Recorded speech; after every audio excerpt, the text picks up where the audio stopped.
Hello, everyone. This is Dean Vaughn from the Dean Vaughn Music Podcast Show here in Las Vegas, Nevada. Boy, do I have a treat for you tonight. Out of Memphis, Tennessee, we have Fevertree. Fevertree is a Southern roots rock and roll band, and they put a powerful and soulful mix of Southern blues rock, funk, and nitty-gritty rock and roll. The band formed in 2014 by Tim Dills, John Patterson, Mike Bertoldo, and Kyle Reed. And now, taking Kyle's place is Rocco. With over 50 years of combined experience in the Memphis, Tennessee scene, Fevertree has evolved into a band that describes its music as uniquely blended, finely crafted, and good old Southern rock and roll. So join me in a few minutes here when I bring the band out, and I want you to meet all the guys, and they're patiently waiting in the green room. So let's bring out Fevertree right now. Step with a group of high-fly with federales. Set them down and form their plan through a haze of cold Tecates. Judas said, now, geez, I know you're prone to walk Here they come. on water. You go downstream, there's a better chance you can get across the border. And there they are, Fevertree from Memphis, Tennessee. How you guys doing tonight? Hey, what's up, Great, Dave? man. How are you doing? Hey, I want to thank you guys for joining me on the show tonight. Las Vegas is very proud to have you guys out here from Memphis, Tennessee. And we need some of that good old Southern rock and roll, back here. You know what I'm saying? Absolutely. Man, we would love to come out there. Hey, man, there's the clubs are waking up right now, and everything is like in full swing out here, in Las Vegas. So you guys can play just about anywhere you want. Just let me know so I can put in a good word for you. Anywhere. Anyway, hell yes. That would be awesome. We'd love to come out. How about Vamps? So real quick, we're waiting on Rocco. He's not in yet. He's on his way. So we'll introduce him when he chimes in. I'm going to start my top left-hand side of the screen. I see John up there. And John, I'm going to kind of start off with you real quick. Tell me a little bit more about the band, when it got started, and who are the original members, if you can. Sure. Yeah, we got started back in 2014. Okay. Tim and I reunited kind of randomly at a gig I was sitting in playing drums with another band. And we started talking. Eventually, we decided to put a little project together. Okay. And it eventually led to us finding Mike. And that's a funny story. I'm going to let Tim tell that part of the story, though. Okay. But anyway, yeah, we've been doing it for 10 years. The three of us, Tim, Mike, and myself, we're original. And we do have a new bass player, Rocco. Kyle Reed's no longer with us. How long has Rocco been in the band now? About 5 years. Okay, so he's pretty seasoned now. Been with you guys? He's still a new guy, He's still the new guy. He's still a new guy. I got you. Absolutely. It takes a long time to earn your credit here. I got you. You got to pay your dues, man. Oh man, for a long time. All right. Tim's still paying his. Hey, I'm one of the founders. It's still. Well, let me talk to Tim real quick since he's ready to roll down there. Tim, tell me a little bit more about your the starting of the band. Who thought of the idea? Who decided we're going to call it Fevertree? And are you one of the original members? Tell me a little bit more about your band. Yeah, I am, and I don't know. Like John said, he was filling in for another band here in town down on Bill Street here in Memphis, and I went to see him play one night. And John and I have known each other since the 80s. Okay. John also plays in a band called Tora Tora, and so we've had a good relationship all these years, and I've known those guys for a long time, and known John for a long time. Went to see him play, and we said, "Hey, man, let's get together and jam sometime." It was just one of those kind of things, and right. We didn't have a guitar player, a bass player, or anything like that. It was just, let's try to find some guys and jam. So we started looking for a guitar player, and I think we went on this site called Band Mix, and we started looking on there, and we saw some videos of this guy. Okay. We found out later he was trying to sell some guitars, and so he's like, he's playing all this lead stuff and playing some. I think he was playing some Hendrix and some. Nice. What else was it? It was some Van Halen. It was Joe Satriani. Joe Satriani. Satriani. I think so. So we found out he lived really close to. Yeah, that was it. We found out because I wanted us to play that song. Right.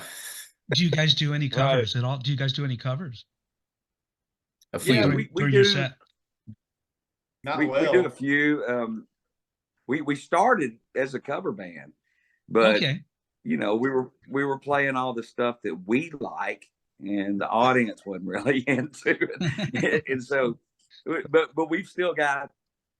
I don't know. There's probably a handful of covers that we've done from the very beginning that we sort of made our own thing. And well, one of them actually is Muddy Jesus is a Ian Moore remake. Ian Moore Great is song. based.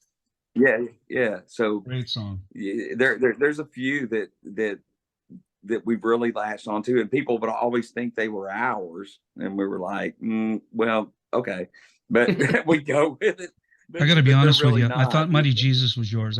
Yeah. Well, if I you feel hear the so- original, it's nothing like the original. So it's Okay. it's more Right. of a completely different song. Yeah. I really thought that was your song, man. You know, but hey, it is your song. You made it your own. You made it. Your We own. did for Yeah. sure. You'll probably make it more famous or popular. But anyway, so the band mix thing, we saw this guy playing, and but neither one of us, we were so cheap. We were like, look, I'm not going to pay for the premium membership so we can find out who this guy You're starting to sound is. like me now. And so, right. It was So $5. I think finally after do what? 5-finger discount. It was $5. Hey, That's a lot It's of so money. tight. That's a lot of Couple money when you months, start. we're so tight we squeak when we watch it was it. no, it was $10, Mike. It was $10. No, it was $9.99. $9.99. But anyway. $9.99. 5 each. Right. But anyway, we finally did the premium membership, got his number, and called him, and we've been clicking ever since. Those guys. Actually, this group of guys, I've been playing music for a long time, and I would have to say that the three of us, well, Rocco too, not cutting him out of anything, but as far as writing and everything, it's the best writing relationship I've ever been in. So, and I've been doing it for a long time. So That's it's a nice feeling when you can. Nice feeling when you can go in and you got a bunch of guys that are like family. You know, everyone. Yeah, we are. Right. You know, Right. you guys are like It's hard family, to man. do. You're It's hard. sitting down at the dinner table, throw me the beans, hand me the soup. Everyone is a family. You know, it sounds to me like you Absolutely. guys are pretty Right. close. Now we Well, are. I've never been in a band this long. so it I don't know if that says something about me or the bands I've been in, but Well, Tim, anyway, I've been had in, a great I've been time in, with Yes. it. I've been in 4 major rock bands my entire music career, and each band was Right. between 11 and 14 years long. And I have Holy a, shit, I have, that's I have a good great. friend. Yeah, I have a friend of mine, Tommy Lee. We went to school together, and I always talk about Oh, this. wow. Tom was a band slut. He was in he was in 7 or 8 bands before he was in Motley Crue. And maybe more than that. And I used to go over his house and listen to him play his drums all the time. So me and Tommy both got kicked out of high school the same day. And we had to go over a continuation and finish up our credits. And then we just left anyway. Me and Tom, Right. we're good friends. But when you say long-term, That's awesome. oh yeah, man, I got a great story. I should write a book. But I'll tell you, 10 to 13 years in a band is a long time, in Yeah. rock and roll. Yeah. And how long have you been in this band now, total? Tim? It's been about 10 years. Well, this is we formed in 2014, so in November of this year it'll be 10 years. Okay, so you're And going on. yeah, That's a nice you nice know, run. We don't Go ahead. we don't see any end in sight. This is one of those things where it's probably the last thing I ever do, hopefully, and I hope that when I'm 70, we look back and go, God, we've been together for 20 years. Where's my you- chair? And Tim, you get better with age. Am I not right? We're getting better with age. Right. It I mean, definitely this will be the sexier, best thing you've done, right? This will be the best and last thing. Right.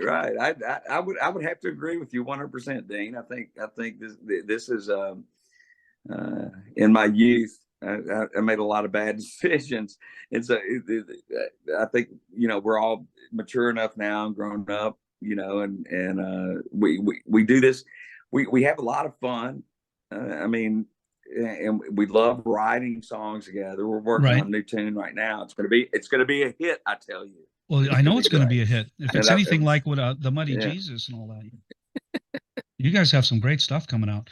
We're going to be showing a video during this podcast a little bit later.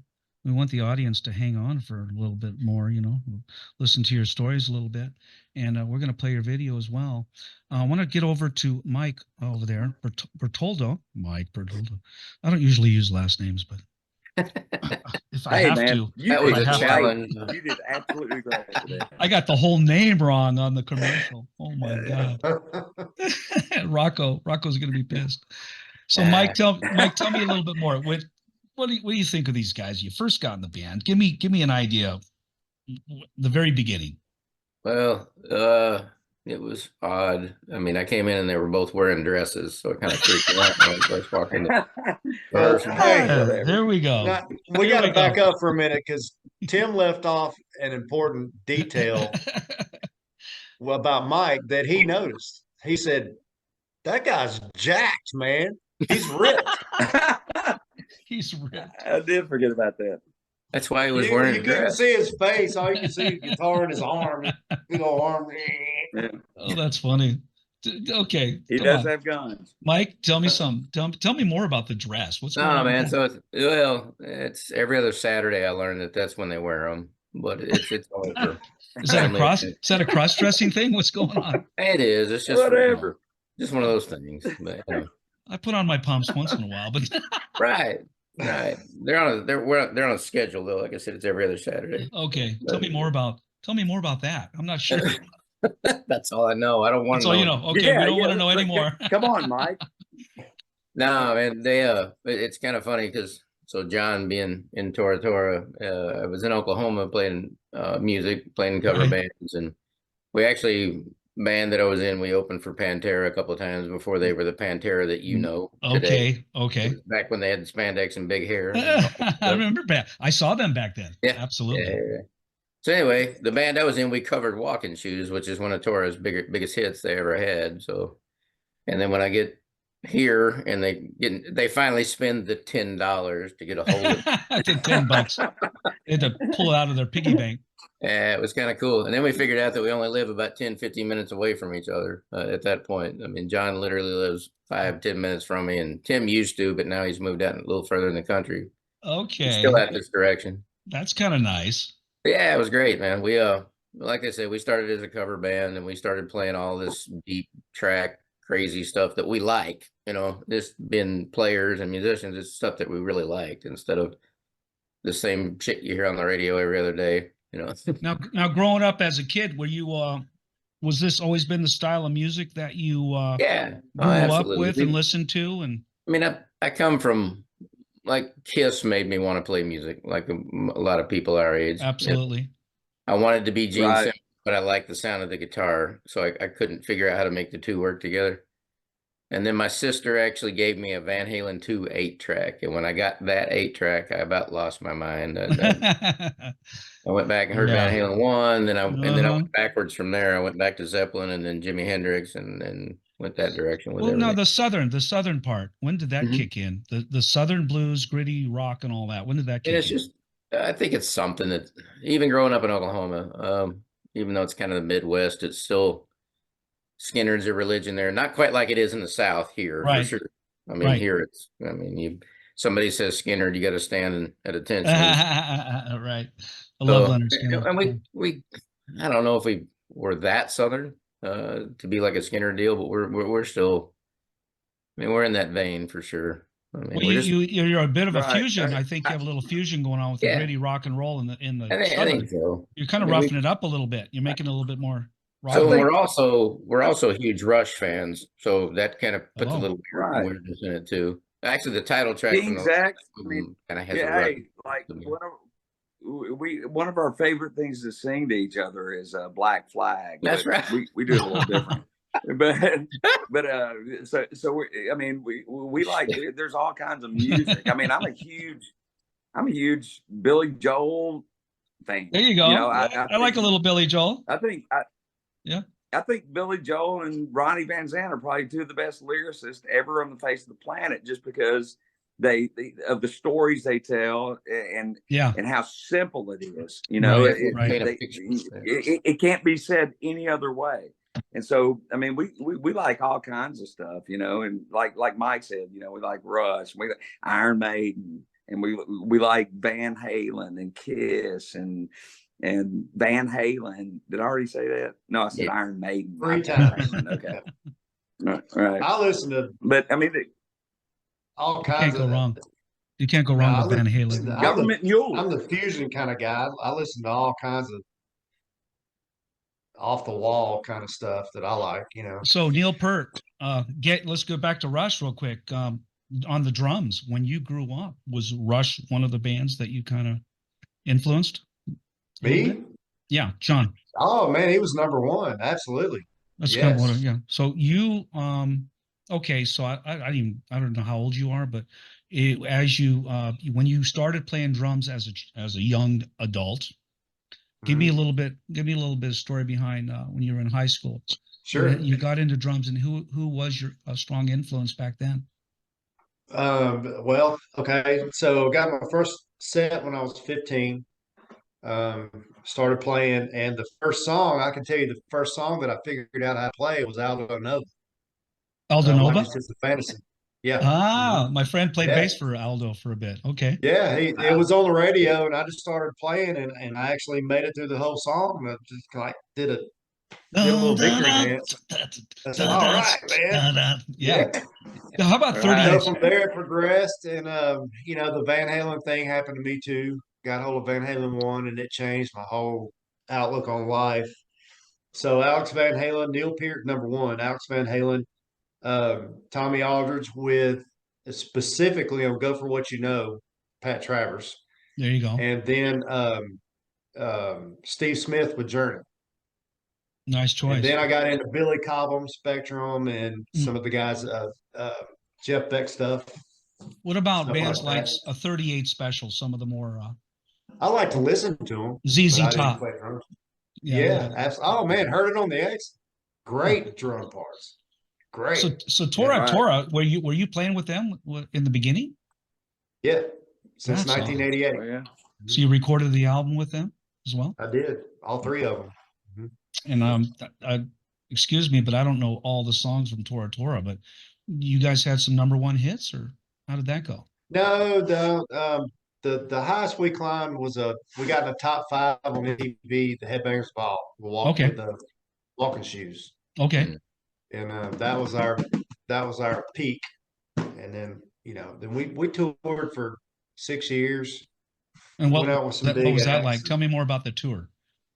Oh, what was that like? Man, you really don't want to hear all that. We're going to be here for a while. Yeah, we do. We're still waiting. Tell you what, still waiting for Rocco. We named our bus Club Tora, and there's lots of cleavage. So I kind of know how that goes. I know how that goes. I did a little tour myself, and you get all the guys together with all the girls, and it gets pretty right.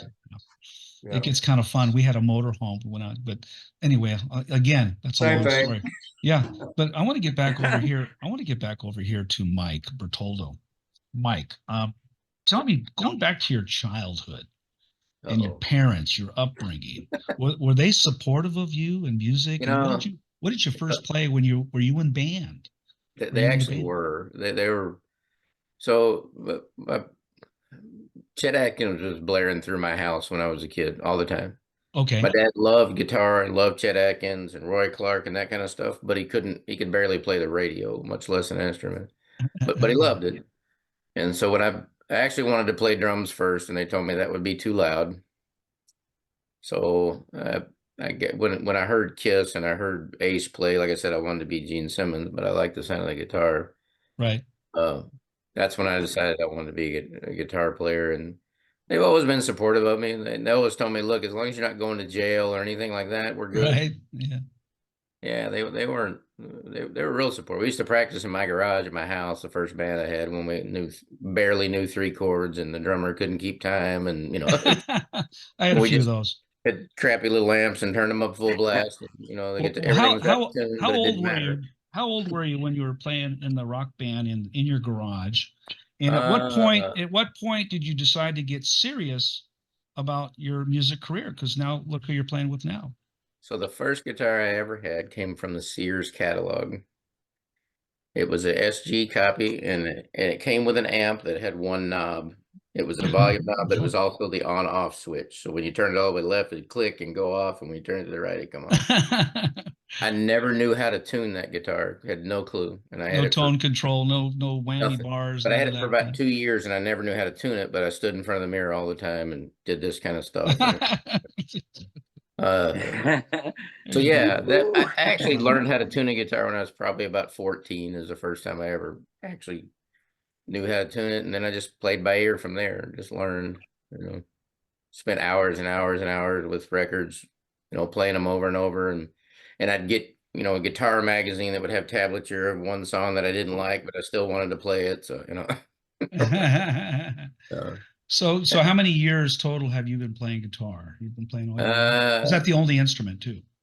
Or do you play other instruments? 36 now, 36 years. Okay, so you're pretty seasoned as a guitar player, and you're holding down everything for Fevertree. Yeah, I'm the only guitar player. Yeah. You're the only guitar player. Tim plays some acoustic on a couple of songs. Nice. Yeah, he does. But that's incredible. I played with bands where I've had one guitar player, and they've covered everything, like AC/DC to Scorpions to Iron Maiden, which is very difficult to do with one guitar player.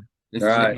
And he would do it all. He would manage to make That's it cool. sound pretty freaking good. Pretty But big. when I had, so I know how much work you have to do as one guitar player, and so the bass player and the singer and the rest of the band kind of have to pick up that middle, right? You know what I'm saying? They're good at it. They're good at filling the holes for sure. You got to be with a very talented band to pick up all the pieces, because one guitar player, that's tough, man. That's tough. And Tim, real quick, Tim, how long you been singing? And as a kid out of high school, did you always want to be a singer? Is that something you always wanted to be, or did that just happen? No, I don't. So I play piano too. I heard you talking earlier before the show. You were talking about you were a blues keyboardist. Yeah. Keyboardist. Yeah. So my grandfather was a Southern Baptist preacher. Okay. My grandmother always played piano or organ wherever he would preach at, and she also gave lessons. And so I took. She started trying to give me lessons, and then she got mad at me because she realized that I wasn't reading the music, but I was memorizing it and trying to make her think I was reading it. And so she quit giving me lessons. So I've always played by ear. I took a little theory back in, I guess it was about 94, 95, something like that. Right. And, but so I play piano. I play a little acoustic, like Mike said. And those are my writing tools. I'm not a great player, but he can play the shit out of G, C, and D though. Strum the fuck out of that guitar. I know what that's like. But, the Beatles, on three chords, you play a whole lot. Wrong. Right. Well, 3 chords in the truth, man. 3 chords in the truth. That's it. That's right. So, well, Tim, you sound like me. Anyway, I'm a singer, but I play guitar too when I have to. But I'm not the primary guitar player. I play the acoustic. I play the 12-string. I used to do the Bon Jovi stuff. Come out and do the Bon Jovi. Then the band would kick in. But that's awesome that you do. Then I play the piano mainly for reference when I'm writing songs. Right, the piano is a great reference. Right. That's me to a T. I mean, I use it. It's a writing tool for me, and I've. I don't play correct, I'm sure, but like I said, I've really got into Billy Joel for a while. But you know, Yeah. I don't know. I started on drums. I So think to the tell me how old reason you I were, wanted. no, real quick, going back to drums, how Oh, old were you when you started playing drums? 11. Okay, I was 11 years I old. could have guessed that because I played drums at 5, Right. pots and pans. I had pots and pans in the kitchen. And I think we all, Right. you know, that rhythm that you felt and you started playing at 5, 10, whatever it was, that is key to everything you did after that, right? You have a built-in rhythm section. And because you wanted to play drums, you felt the rhythm or that drumming experience in your life, you know, knowing time signatures, right? And I'm up here talking to John. John, you know, when you're on the upbeat or the backbeat or the, you know, you're okay, guys, I need you on the backbeat of this one. Sure. I need to feel it, right? There are those things that rhythm plays a part in. And you know, and you guys have that. When I listen to your song, I could feel the mood of the song. It's extremely important. The drums and the bass player are the key. So, you know, and then everything is icing on the top. And do Right. you feel the same way? Look at Yeah. that look on John's face. Go ahead, It's Tim. funny 'cause I got you, Tim. Or John. I build John, all go ahead. build all my drum parts off of guitar parts. I always have. Okay. My ear, that's where it goes with Tora Tora 2. I guess it's from playing with Van Halen albums. I don't know where it comes from, but guitar is where I go. That's where Okay. I get whatever I'm going to do with the song. It's going to be based off of that. Then I'll go off of that and try to stay out of the vocalist way, Tim's way. Try not want to step on him too much. And then, you know, That's a good drummer. hopefully, yeah. That's Yeah, a great, you got that's to. a He's a great great drummer. John's gotta make the great, song. man. Even though- You got to Amen. play for the song. You got to play for the song. You know, It's not a yeah. drum solo, and it's not, you know, who's gonna make the most No. noise. Well, you know, younger days, I didn't always know that. I was like, just playing a drum Right. solo through the whole. Tim seen me do it. So you were a show He off. seen me. You were like a show off. Yeah. And But drop a you're a stick in the good, middle. so back to the Rush days. Were you kind of like a Neil Peart? Were you kind of like that flashy as a You drummer? should see the old kit, man. It's great. Oh, yes. Rototoms, double kick. the whole- Nice. Okay. I did. I Do you- knew do you- every single Rush song that was ever written. I knew it. Knew them all. Oh my God. So that's Play 'em. that is, oh wow. That's a sign of a good drummer. Yeah. If you can even come close to Neil Peart, right? Yeah. Well, I didn't come close. I tried my best though. You know. Yeah. You gotta get yeah, with any instrument or singer or whatever, if you're in that much admiration for a player, they came up with that Right. part. That Yeah. says That's exactly right.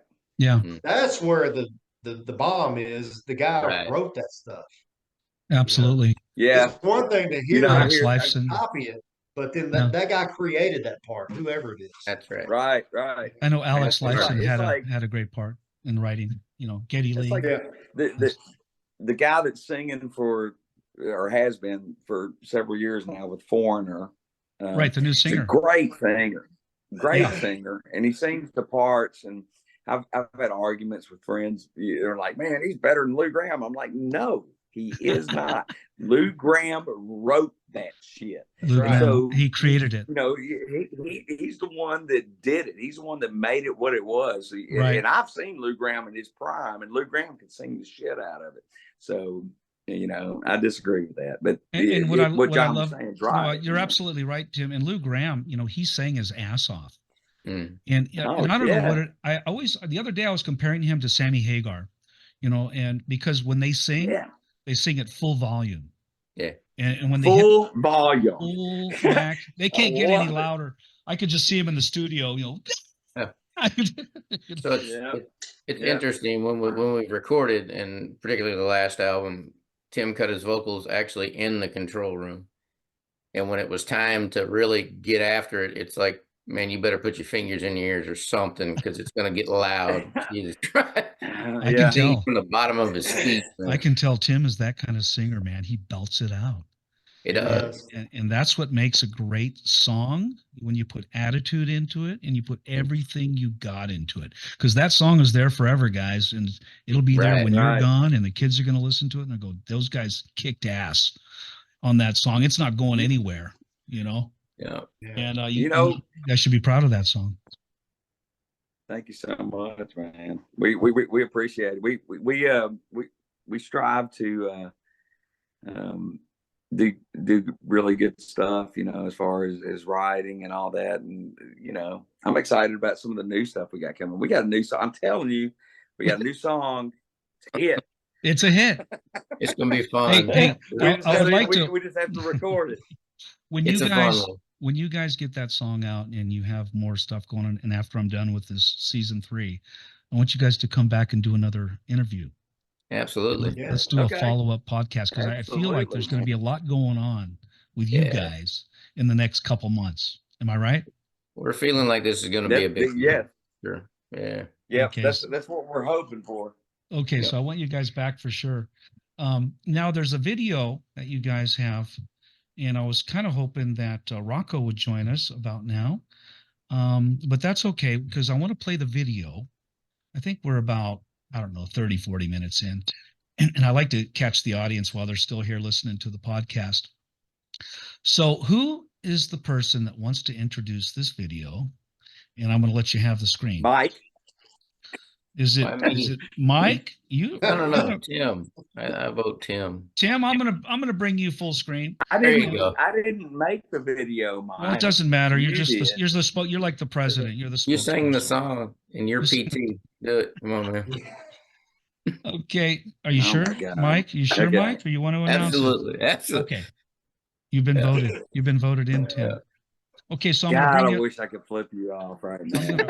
I'm gonna bring you full screen so the world. You know, I'm in 105 countries, so I'm gonna bring you full screen so you can announce this video, so everyone can see it right now, live for the first time. Go ahead. Tim? You are live. Tim. Hey, everybody. This is Fevertree, and you're listening to Muddy Jesus.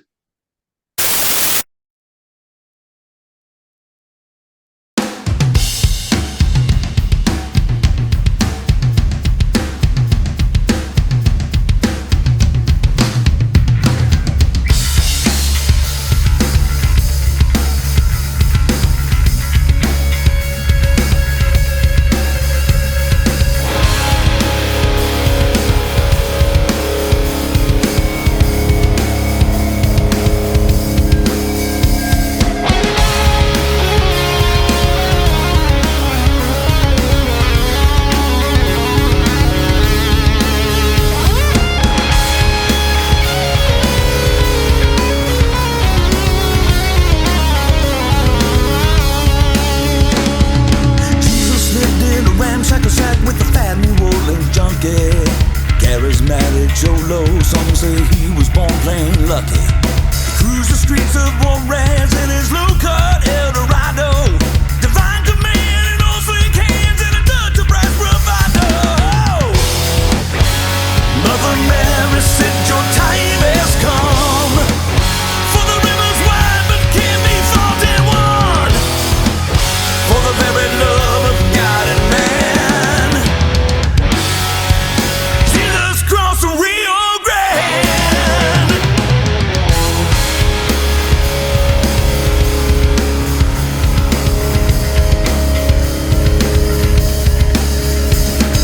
Jesus fell in step with a group of high-powered federales. Set them down and formed their plan through a haze of cold Tecates. Judas said, now, geez, I know you're prone to walk on water. You go downstream, there's a better chance you can get across the border. Mother Mary said, your time has come. For the river's wide, but can't be fought in one. For the very love of God and man, Jesus crossed the Rio Grande.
Hey everyone, this is Dean Vaughn from the Dean Vaughn Music Podcast Show here in Las Vegas, Nevada. We just heard Fevertree, Muddy Jesus.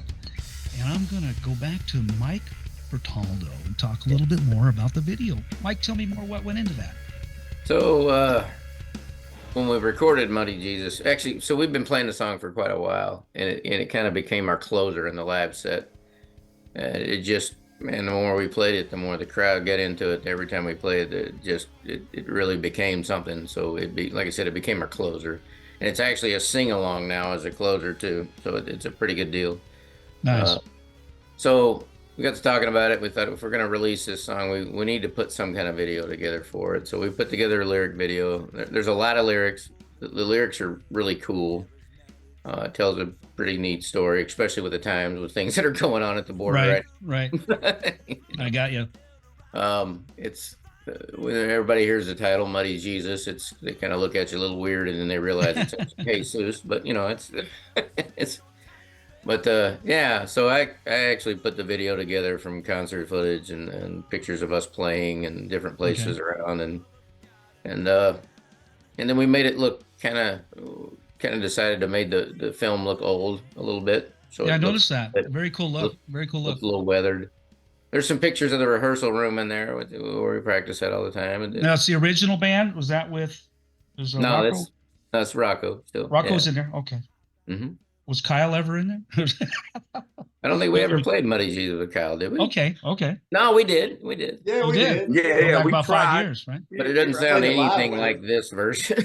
Yeah. So you guys ramped it up a little bit. So Muddy Jesus used to be. It could be anywhere from 5 minutes to 15 minutes when we played it live. It would really get going sometimes, and we'd. So it's a show stomper. You can stretch it out. Now that we've recorded it, we stick a little closer to what we recorded, except for, like I said, Tim created a sing-along at the beginning. We get him to sing the main part of the song before we even started. Well, Tim, what made you do that? What encouraged you to do that, the sing-along? We were opening for Tora Tora, actually, John's other band, last April, and we were just trying to get something that would get the crowd involved. Right. And actually, when we first did it, it was one of those things. It was like, I hope it works, and it worked. And it did. So one thing that was interesting though, before we did it. Oh, sorry. Go ahead, Mike. Go ahead. Say before we did it, the last when we played, we actually recorded it live. The other band we were playing with at another show had a guy engineer there recording them. Okay. So he ended up recording us, and when we recorded that song, when it ended up on tape, you could actually hear the audience singing it, and we weren't even, it wasn't the sing along, but we could hear them singing it. So that's when Tim said, "Man, it'd be a good idea to do that to make it a focal point." Anyway. Very cool. A great idea, Tim. Right. Good idea. And you want to get the audience to sing as much as possible. You want your audience to join the show. Join the show. Bring it in. Get them to sing "Jesus Crossed the Rio Grande." That's what they sing. That's right. That's right. As long as it's Jesus coming across the Rio Grande. Grande. Man. That's pretty awesome. We need some good old Southern rock and roll and some good old American USA music. Especially now more than ever. Yeah, man. I love it. Well, Back up to John real quick. John, when you did Muddy Jesus, is this style of music, and again, I'm not too familiar with Tora Tora, but is it the same style, or do you like this style better than what you used to play? Well, the yes and no. Okay. The band as a whole is different, but this song, there are a few Tora songs that lean this way. Gotcha. Revolution Day being one of them. Okay. But band, like I said, band as a whole, we generally go a little more hard, really. With a certain feel to it. Do you still play with Tora Tora? I think you said you did. Yes, absolutely, I do. Okay, is that the only 2 bands you're in right now? That's all I can handle. Yep. Yeah, that's a lot. Enough. Does your schedule conflict at all, or is it pretty much? No, Tora Tora's we've gone we've backed off on our gigs a lot here lately. Yeah. Everybody's got so many other things going on, and Fevertree's actually been picking up a lot. Nice. So it's working out. And it has in the past, yes, I've had to get a substitute for Fevertree a couple of times, but that's really minimum. It really doesn't. And Yeah. it's fortunate because I don't want to have to choose between, Yeah. you know, Well, it's kind of one or nice. the other. It's nice. I just talked to a band the other day, and the guy did some reggae on the side, you know, and was in a heavy metal band, and he Yeah. likes to do reggae on the other side. So I think we all have our kind of like doing a little Billy Joel at night and coming in and doing some southern kick-ass rock and roll, you know. But again, now, do you guys plan on doing an album here, or is an album already in the works? Well, we actually have two lessons learned. Okay, came out that's right. in 2018, and then Social Mediocrity came out. Okay. And what was it? 21? Was it 21 when Yeah. that came out? And so those Social are Mediocrity. Those That's are right. full-length records, and if you go back and listen to some of their songs, some of the recordings are I guess not the same as Muddy Jesus, and we have another single that we released, Buried Alive, which that we're really happy with too. Now those are the two latest, right? Buried Alive and Yes. Muddy Jesus. Yeah, right. Are your two Right. latest? But Okay. those two records, I think there's 23 songs combined. Is that about Wow. right? Okay. 12 on Does that one sound and 10 on right? the other. So 22. Okay. So you 22. guys have a full-on 22 show when you go songs. out and play. Oh yeah, we have plenty of material. Oh yeah, Plenty of yeah, material. yeah. No problem there. And a lot of those songs, I mean, if we could go back and revisit those, and I mean, the songs are really good. And the recordings are good too. It's just more of a live feel. And if we could go back and redo some of those, we probably would. But do you guys yeah, all man, write? Do you guys all write together, or does somebody come in with a song idea and everyone picks up on it? it's pretty much all together. I mean, together, yeah. Mike has a bunch of riffs. Right. I've had a couple of riffs, but we bring the riff ideas to practice and Bring it all together. Some of the best songs have Jonathan. been, hey, play that again, and then next thing you know, they're Right. Just a little spark that lights the kind of thing, fire. for sure. I got you. Yeah. I got you. That's pretty cool. And Yeah, now, with what's going on in the world today, I always like to talk about, you know, everyone's trying to write a message into their songs, especially country music so much. Yeah. And I found myself doing it in some of my songwriting. I'm just curious, are you guys trying to send a message out and through your songwriting? Trying to be like a John Lennon? I think the message that we send are from like the title of the first record. It's from lessons that we've learned. Lessons through learned. life. Yeah. I mean, Experience. We've all, you know, we've been through shit and you know, came out on the other side, and a lot of it is just trying to and you know, we have some positive, well, I don't know, it's pretty much all positive, because that's what you're wanting to get across to people is, look, you know what, you might have fucked up in your past, but you can move on, and you can be better, and I think that's what we're all about, you know? That's probably your best songs, or you're actually sending a message to the younger generation. One of the I survived it, so can Right. you. Right. The coolest thing about this band to me is when we first started writing, we said, all right, there's no rules. If we like it, we're going to record it. If we like it, we're going to write it. So it can be, there's a song, first record, that's actually a dance song. It's got a jazzy little guitar part. Nice. All right. Drums it's, and then there's like Buried Alive is probably one of the heavier songs we've ever done. You know, we just all agree that, hey man, if it's cool, let's do it. We don't want to. If it feels good, record it.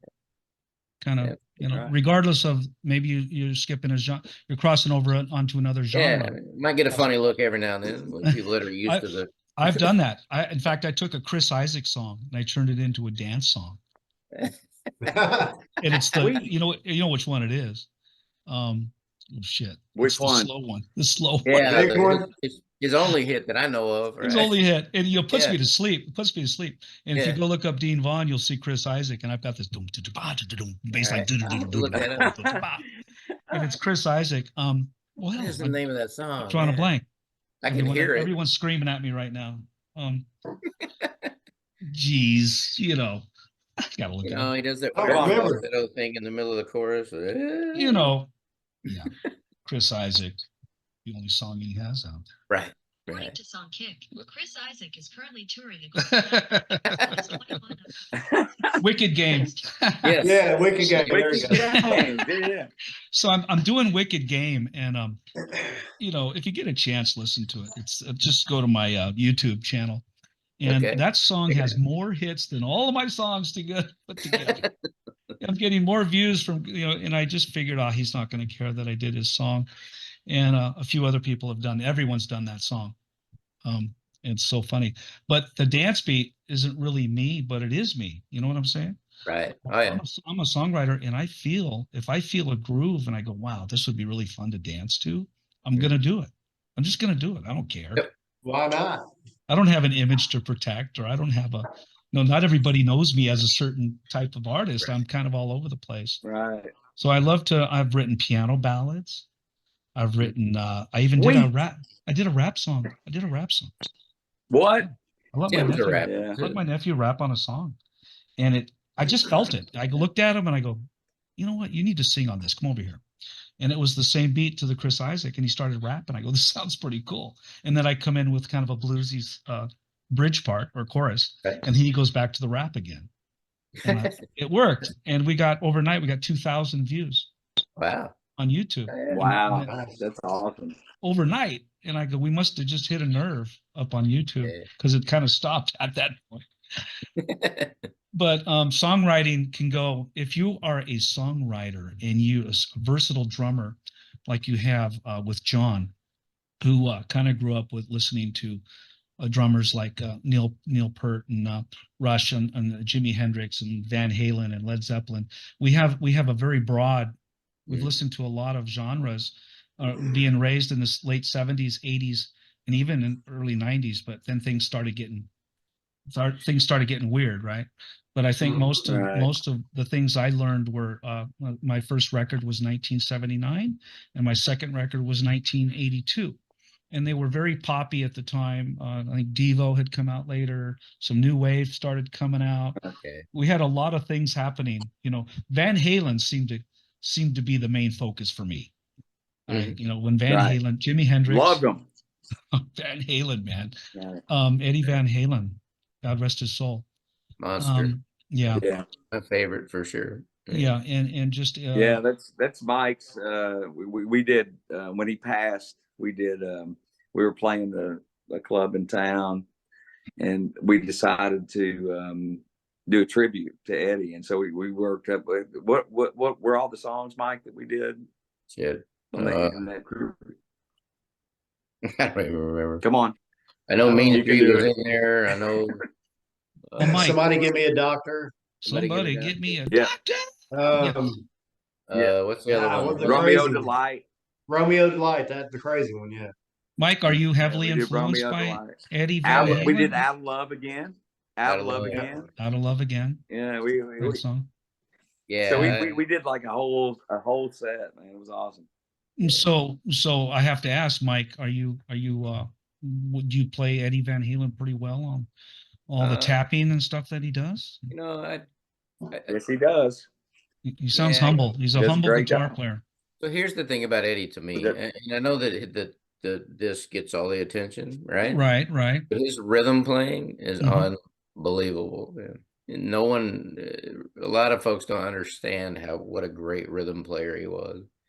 There was never just chugging on a chord. There was never just this. There was always some kind of groove going on. And it's behind the beat. It's in front of the beat. It's on top of the beat. And sometimes it's all three. You know, I'm glad you mentioned that for all the young guitar players out there who think it's all about the tap and it's Right. all about the show. But he did have an awesome rhythm feel. Him and his brother, No- right? no Rhythm. question. Oh yeah. He locked in with his brother, and I think that's where a lot of that came from. All of that. Everything they played, every song, I don't care what, pick any song, it had a swing to it. It had a All swing. of them did. Yeah. Yeah, yeah. And it was perfectly in time. Yeah. It would come in at different parts perfectly in time. And that is a sign of a rhythm section that grew up together. Yeah. Yeah, no doubt. There's a Whether it be the connection. bass and drummer or guitar, you know. Yeah. You don't Who get was that. that said that, like, who was that said that, like, a lot of their stuff, it was like a train out of control, like going downhill, just out of control, and all of a sudden, you know, it's just there. You know, All of a sudden, Yeah, yeah, like a track. train coming off the rails, you know. Yeah. It just Right. gets out of control. But then it would come back on the tracks. And then it comes back on the track. Right, right. It stays in time. It never left the track. It never left the was just track. always, No, like, absolutely. about to be. That's a good analogy, Tim. You know, when Very you cool think about stuff. music can go off the rails and come right back in again. And people are like waiting for it, right? They're waiting for it. When is this shit? Oh my God. How did Like they do now, that? You know, a a little lot of education, you know? I don't want to sound like the crotchety old guy, but nowadays all the music is fixed. I mean, a lot of it is. So there's not any of that natural stuff that we're talking about now. The organic Yeah, stuff. yeah, absolutely. You know, Right. you You're guys, absolutely right. you guys are organic. Everything is created from your Hey, soul. that's the biggest compliment you could ever give us. We certainly appreciate Thank you. it. Yep. Absolutely. Yeah. Well, I only met you doubt. guys a few minutes ago, and I already feel I know you guys Yeah, because we're kind of, you know, kind of from the same yeah, era, for the sure. same era, same All genre. right. We all grew up on Janis Joplin. I used to love the great singers. hmm Peter Frampton, Eric Yep. Clapton, B.B. King. Mhm. I'm a big blues guy. I'm a boogie woogie, you know, rock Yep. and roll keyboard So you're a player. Paul Rogers fan? I'm a Paul Rod. In fact, because you said that, my vocals are right in line with Paul Rogers, right in line. Nice, And man. I love Bad Company. In fact, I got to see him. He came back. You remember when he came back? All right. Yeah. He came back and sang. I was living up in Victorville, California, and I'm kind of wasted. I'm at this bar, and someone said, Paul Rogers is playing tonight. I went, no, he's not in the band anymore. He goes, yeah, he's playing. He's coming back tonight. Yeah, yeah. I got in my car and I drove. I said, you can't drive. I'm going. Right, And I right. had a few friends follow me down because they knew I had been, you know, tipping it, you know. And they came and grabbed me out of the bleachers and took me down to the front of the stage, and I got to see him front row. And one of the best. He's a beast. He is a beast. And he sounded so good, guys. Yeah. He sounded just like the old I days. love that guy. He came out with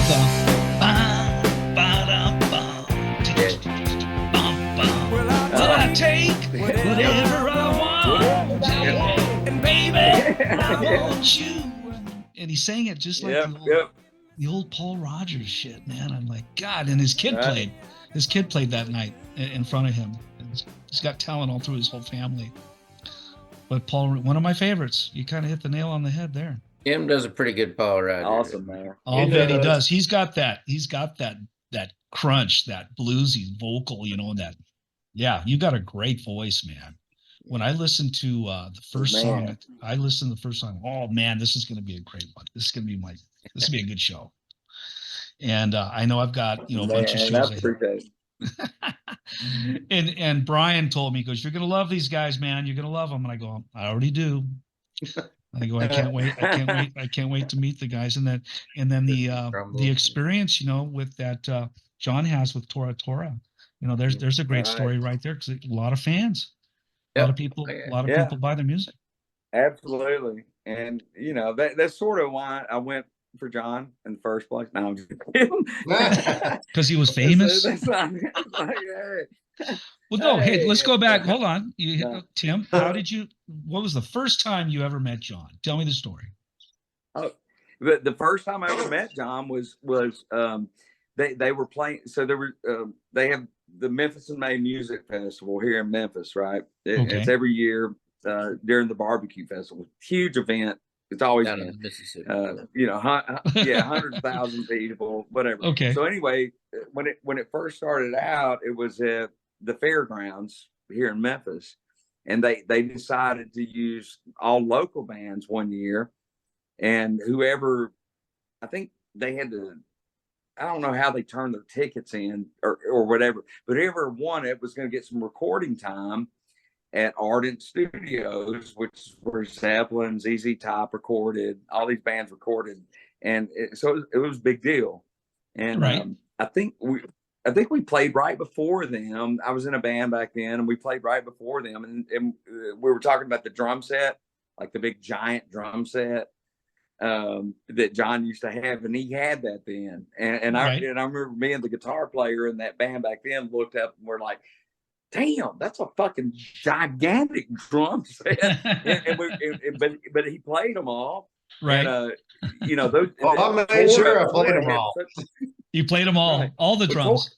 All of them. So Tora had a huge following back then because two of the guys went to one local high school, and two of the guys went to another local high school, and they had this huge following. And so they ended up winning that thing, and they got the studio time, and that's sort of what all started it for those guys. And I remember, but we became friends with them, and I would have parties at my house, and they would come over, and we'd drink tequila and throw up and get drunk, and it was awesome. And you know, that's sort of how it all happened. You know, that's how I met John years and years and years ago. Tim, you okay, so real quick, I didn't ask you guys where you are originally from, and I always ask this question. Also, I have an extremely high percentage of musicians that watch this podcast show, guitar players, drummers, singers, and so on. So I will ask you guys sometimes what kind of what's your instrument, what you go to, and all that stuff. But first, I want to know, where are you guys born and raised, and how long have you been where you are now? So I'm going to start at the top of my screen with John. John, tell me, born and raised, and all that. All right, I was born in Atlanta, Georgia, and moved to Memphis when I was 7. So I pretty much grew up here, Okay. So spent my whole life growing up here. Of course, when I got older, started getting out a bit. The blues is everywhere around here, and you can't help but absorb it. Whether you listen to it or not, it's in the air. It's everywhere you go. A lot of times your environment. A lot of that. Yeah. What's that? No, where you live, your surroundings, and the kind of music that you grew up with. Absolutely. Right. Yep. So from 7 on till now. And that's a long time. Are you pretty happy with what you've done in the music business so far? Yeah, I am, but I still want to do more. Yeah. My wife, she asks me every now and then, when are you going to stop playing drums? And I said, well, when my body tells me I can't anymore, that's when. I have to agree with there that. are some days when I wonder if this is going to be the last day. Like, this is hurting, that's hurting. I woke up this morning, my back was killing me. I go, shit, man, I want to get back out on tour again. Mine's killing me right now. Every day. Well, no, I just wanted to get a little background on you. Now, Mike, where are you born and raised? And tell me a little story. I was born and raised in McAlester, Oklahoma, the home of the state penitentiary. That's our only claim to fame. Okay. I moved to Norman, Oklahoma in '86 and played around there, Oklahoma City, and back and forth to Dallas. That's where I ended up doing a couple of shows with Pantera down in Dallas. Well, tell me a little bit real quick, that Pantera. You did a show with Pantera. Were you playing that kind of music at the time? No, they were not playing Pantera like you know them nowadays. They were big hair and spandex, and the Dimebag was still what you know of him. I mean, he could still shred and was still. I mean, he was awesome. Him and his brother both. But no, they were not the Cowboys from hell at that point. Well, tell me more about your upbringing coming out of there. So McAlester, then I moved to Norman for about 6 years, about 5 years, 86 to 91. I moved to Memphis in 91 to become Elvis. No, I'm kidding. No. I had a spec deal here in Memphis with a guy that owned the studio, a guy named Danny Jones, who we recently talked to about recording with him again. Okay. And we went in and cut an EP there, put a band together. Actually, with a bass player came over with me. I did some studio work for him for a while. So you've been playing music since you were very young. Yeah. You've done some little bit of session work, or I'm hearing some Yeah, studio I work? did some session work with Danny. Okay, Actually played on a Bobby Blue Bland record, if you ever heard of him. nice. Old Okay, blues guy from Memphis. I didn't get any credit on the album, but I did get paid. So as long as you got paid. It's nice to get a credit once in a while. yeah, I was a dummy though. I would go in and they pay you by the hour, right? And I'd go Yeah. in and I'd get the part right and leave, and I'd get paid for an hour. And I'm like, this sucks. I should have screwed it all up and spent 6 hours. See, there's a little truth to that. Yeah, I wasn't very smart. But No, you were just good and you wanted to be on your way. well, I just thought if I did it right, they'd invite me back, and they did, but I didn't. I got a little bit of work out of them anyway. But Well, when you said Elvis, I was thinking maybe you worked a little bit with Rob Caudill. no. You and Rob. So Memphis was actually happening at the time, and I kind of had a connection here. And John Tora was taking off, and all kinds of stuff was happening. I didn't know Tim at the time, but I know his band had a spec deal with Ardent. They were working down there. I learned that when we started playing together. Gotcha. But the original music scene in Memphis in the late '80s, early '90s was really happening. Right. So and it was a safer move than LA for sure. From a kid from a little podunk town in Oklahoma. So. Sure. And LA's a rat race down there. Yeah, Just so a big clusterfuck. Yeah. We played the producer showcase at Bill Street and actually had some interest from who was it? I can't even remember the label now. Big label like A&M or somebody, but right. They came out to a rehearsal. This actually put the brakes on my career for a while. So we were working with some guys from Tennessee Concert Sound, who these guys know from our previous life too. We rehearsed in their warehouse. So we brought this A&R guy out to see us play, and we played in front of him for an hour or so. And we got to this ballad that I had written when I was 18, a sappy, stupid 80s kind of song. Yeah. And he stopped and he jumped up and said, "That's the greatest song I ever heard. You need to lawyer up. Your people need to talk to our people. It's the greatest." Went on and on. He flew back to LA and we never heard from him again. So. How funny. How funny. And it was the ballad. It was the ballad that woke him up. Yeah. So Isn't that funny? I kind of stepped away from it for a year or two, just to collect my thoughts, get my bearings back together, because I moved here with my equipment and a milk crate and a air mattress, basically. Great story. Great story. What kind of guitar do you play for all the guitarists out there? About the last 4 or 5 years, I had a guy named John Suhr, S-U-H-R. He was a master builder for Fender. He actually built his first Suhr guitar, his name brand guitar, he built for Mark Knopfler. So what's cool about Suhr is you send your specs in and you send in like your firstborn, and about 8-9 months later it shows up and you get the guitar you want to 100% what you want. So totally custom built for you. Yeah. I'm lucky enough to have a couple of them, but I still I got Les Pauls and I got junk that I've made that I really like. Parts. Those are the best kind. One of my that I've played a lot and I've recorded with it. I probably got $150 in the guitar, but it just plays good and sounds good, and Is your kind of go-to guitar? Yeah, that's sure that one that's in the picture behind you. That's the one that I play. That's my number one for sure. Okay. That guitar it plays itself. You don't even have to try. Nice. So, nice. That's a great show. They're really, really good instruments, and they're so that and old Marshall cabinets, and I got an old Bogner head that I use. Gotcha. Yeah. Which is basically a Marshall Plexi that's been modified. Nice. I got a Marshall stack right out of the early 70s, so they're all original speakers and old. They're about to fall apart, so they sound really good. Are they old Celestion speakers? Yeah, the old greenbacks. Yeah. I've got an old Mesa Boogie cabinet sitting over here. Mm-hmm. A little Mesa Boogie cab underneath my Marshall. It's a combo amp. Yeah. Oh yeah. Because I'm in the studio. If I want a crunchy sound, I want to, contour the sound. I want a little more crunch for an AC/DC. I can get that feel, but I'm not nowhere near the guitar player you are. I think it's pretty awesome.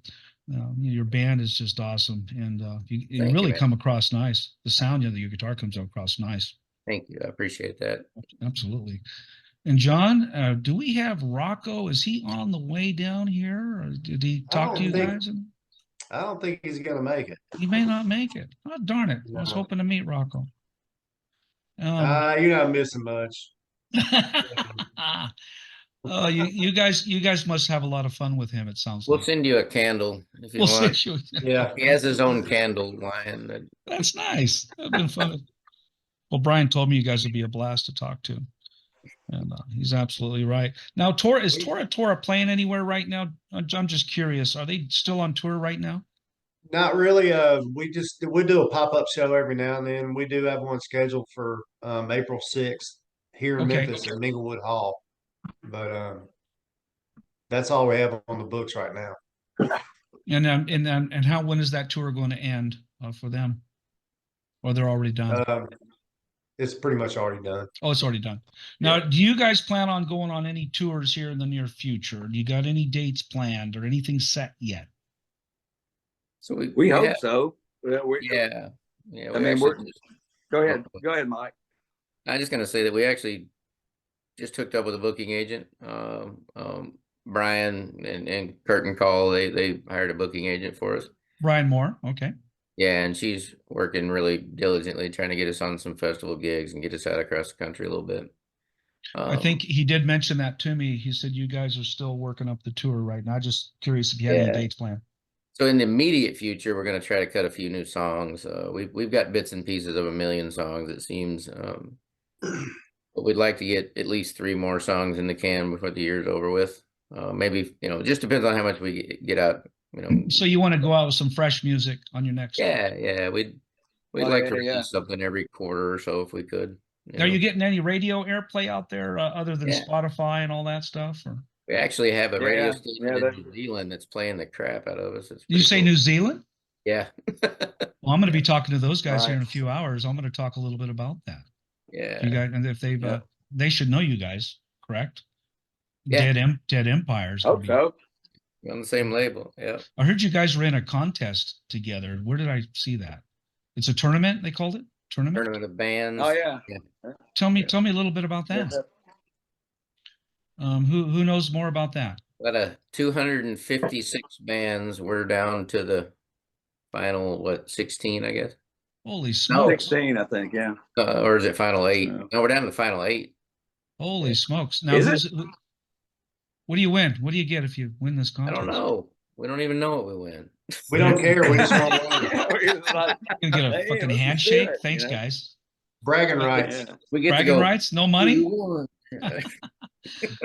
We got to win. I was just in a contest. Oh my God. Jeez Louise. It just went on forever. They were getting people's money. People were buying tickets. Right. And I didn't realize it turned out to be a big money maker.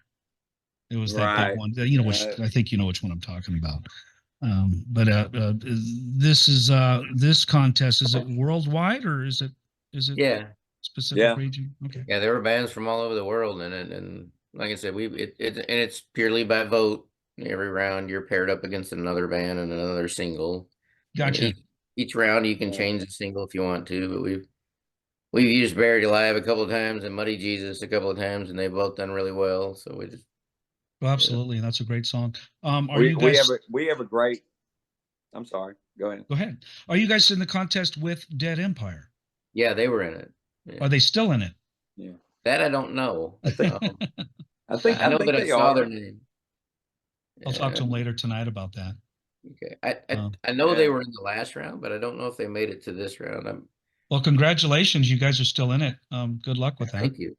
Thank you. Yeah, there's some bands with a lot of followers in this last round, so we'll see. Well, you guys beat out 200 and something bands, so you guys must have a lot of people, right? It's pretty cool. Oh yeah. Anything like that we love.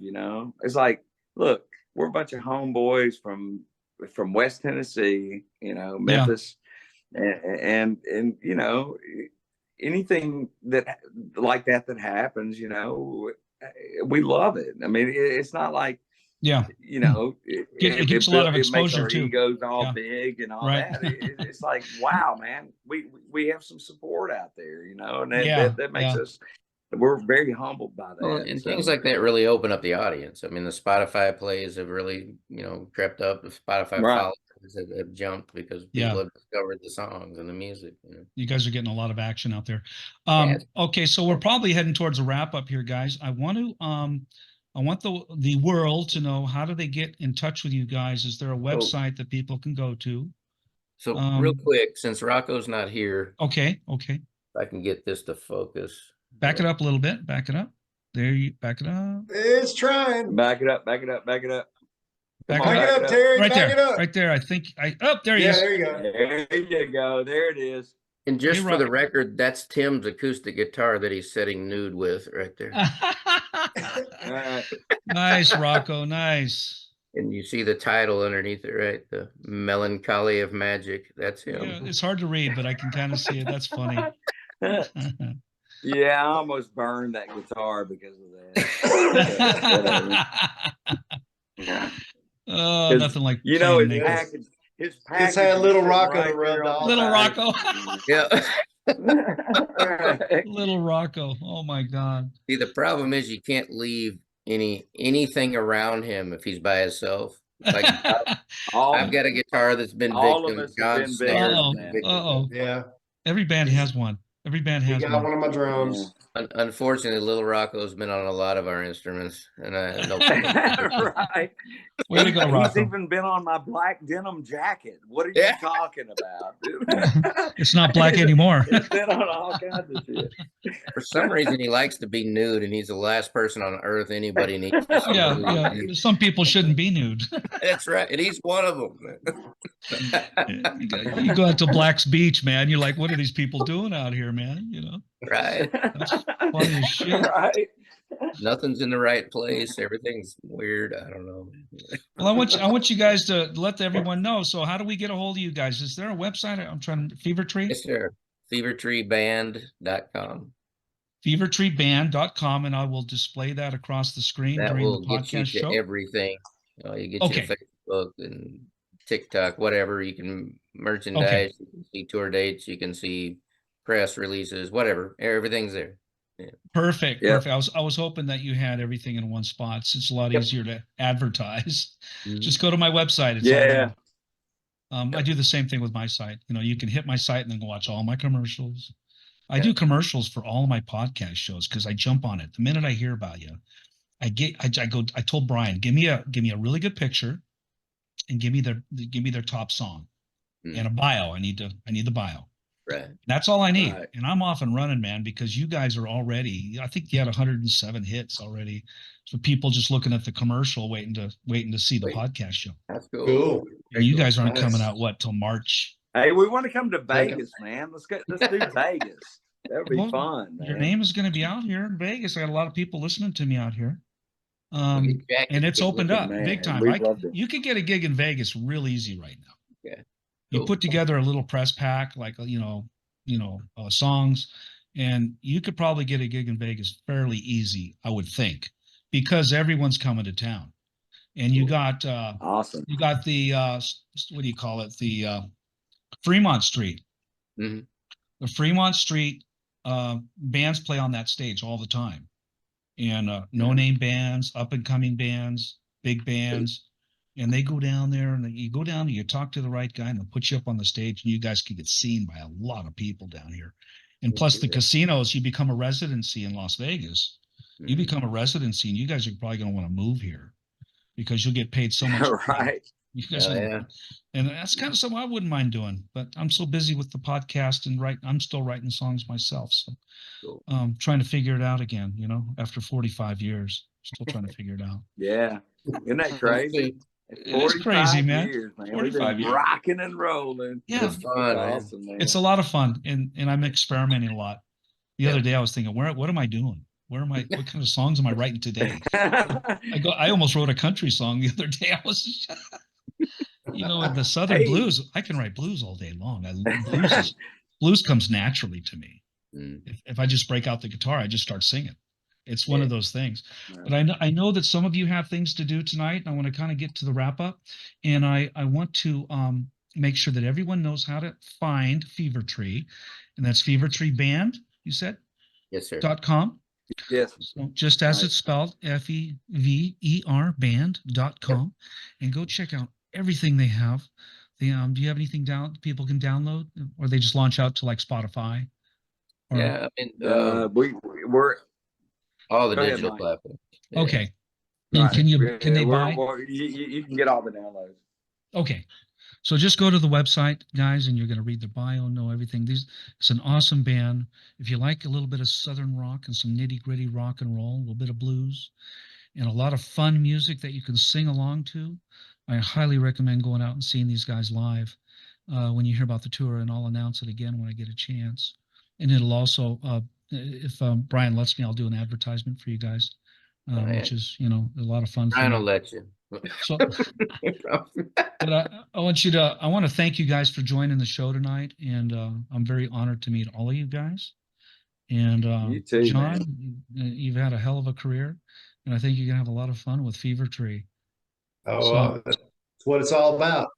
Yeah. So say goodnight to your audience, and I'll sign out. Appreciate it, man. Good night, Thanks, man. We'll Thank see you, y'all. Dean, so much, man. All right, thanks Thanks, for Dean. joining the Dean Vaughn Music Podcast Show here in Las Vegas, Nevada. And good night, guys. In a ramshackle shack with a fat New Orleans junkie. Charismatic Joe Low, some say he was born plain lucky. Cruise the streets of